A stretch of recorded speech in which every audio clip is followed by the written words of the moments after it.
ময়লাপুলে জওহরলাল নেহরুর মূর্তি ভাঙার ঘটনাকে ঘিরে করিমগঞ্জ জেলা জুড়ে তীব্র রাজনৈতিক প্রতিক্রিয়া দেখা দিয়েছে। দেশের প্রথম প্রধানমন্ত্রীর মূর্তি ভাঙচুরের ঘটনায় ক্ষোভ, উদ্বেগ এবং নিন্দার ঝড় উঠেছে বরাক উপত্যকায়। ক্ষোভ জানিয়েছে করিমগঞ্জ কংগ্রেস। করিমগঞ্জ কংগ্রেসের অভিযোগ, দুদিন আগে গভীর রাতে এক্সকেভেটর ব্যবহার করে পরিকল্পিতভাবে মূর্তিটি ভেঙে দেওয়া হয়।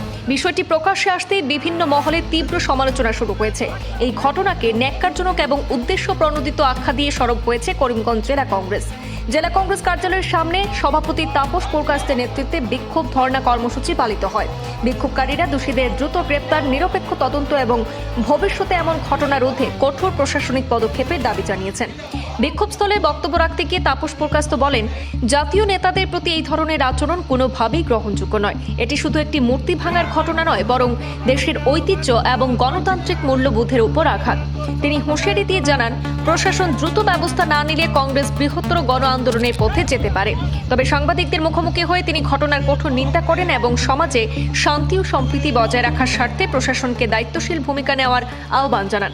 এই ঘটনাকে কেন্দ্র করে স্থানীয় বাসিন্দাদের মধ্যেও অসন্তোষ দেখা গেছে। বহু নাগরিক সামাজিক মাধ্যমে ক্ষোভ প্রকাশ করে দায়ীদের বিরুদ্ধে আইনানুগ এবং দৃষ্টান্তমূলক ব্যবস্থার দাবি জানিয়েছেন। আপনারা জানেন, কাছাড় জেলার লক্ষ্মীপুরে আমাদের স্বাধীন ভারতের প্রথম প্রধানমন্ত্রী, স্বাধীনতা সংগ্রামী, আধুনিক ভারতের রূপকার উনার পণ্ডিত জওহরলাল নেহরুজির মূর্তি বসানো ছিল। সেই মূর্তিটিকে বুলডোজার দিয়ে ভেঙে ফেলা হয়েছে। আমরা যখন জানতে পারলাম, সাথে সাথে আমরা প্রতিবাদ সাব্যস্ত করেছি।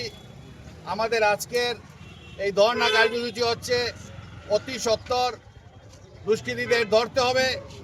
আপনারা জানেন যে আমাদের মন্ত্রী কৌশিক রায়জির লক্ষ্মীপুরে এই অবমাননা কাণ্ড আজকে বাংলাদেশকেও হার মানিয়েছে। ইউনিস থাকা অবস্থায় যেভাবে মুজিবুর রহমানের স্ট্যাচু ভেঙে ফেলা হয়েছিল, যেভাবে মুজিবুর রহমানের ঘর বাড়ি ভেঙে ফেলা হয়েছিল, ঠিক সেইভাবে ভারতবর্ষের বরাক ভ্যালির লক্ষ্মীপুরে কৌশিক রায় মন্ত্রী, উনার বাড়িতে আমাদের স্বাধীন ভারতের প্রথম প্রধানমন্ত্রী জওহরলাল নেহরুর মূর্তি বুলডোজার দিয়ে ভেঙে দেওয়া হয়েছে। আজকে এই দেশে আমাদের থেকে লাভ কি? যে দেশের উপকার স্বাধীন ভারতের প্রথম প্রধানমন্ত্রী, উনার মূর্তি বুলডোজার দিয়ে ভেঙে ফেলা হয়েছে। আজ পর্যন্ত 2-3 দিন হয়ে গেছে, আজকে পর্যন্ত দুষ্কৃতিকারীদের ধরতে পারেনি পুলিশ। আজকে কেন সেটা? যার জন্য নেহরুজি 70 বছর আগে বলেছিলেন যে কোনো এক গাওয়ার ভারতের মস্তদে বসবে এবং ভারতকে ছারকার করে দেবে, ধর্মের নামে বিভক্ত করবে, জাতির নামে বিভক্ত করবে। আজকে সেটা প্রমাণ আমরা পাচ্ছি। তাই বন্ধুগণ, আমরা ভারতীয় জাতীয় কংগ্রেস, আমরা আমাদের আন্দোলন যতদিন পর্যন্ত দুষ্কৃতিকারীদের ধরা হচ্ছে না, ততদিন পর্যন্ত আমাদের আন্দোলন আমরা চালিয়ে যাব। আসাম প্রদেশ কংগ্রেস কমিটির সভাপতি গৌরব গগৈ মহাশয়ের নির্দেশে সমগ্র আসামের প্রতিটি জেলায় এভাবে ধর্ণা কার্যসূচি হবে।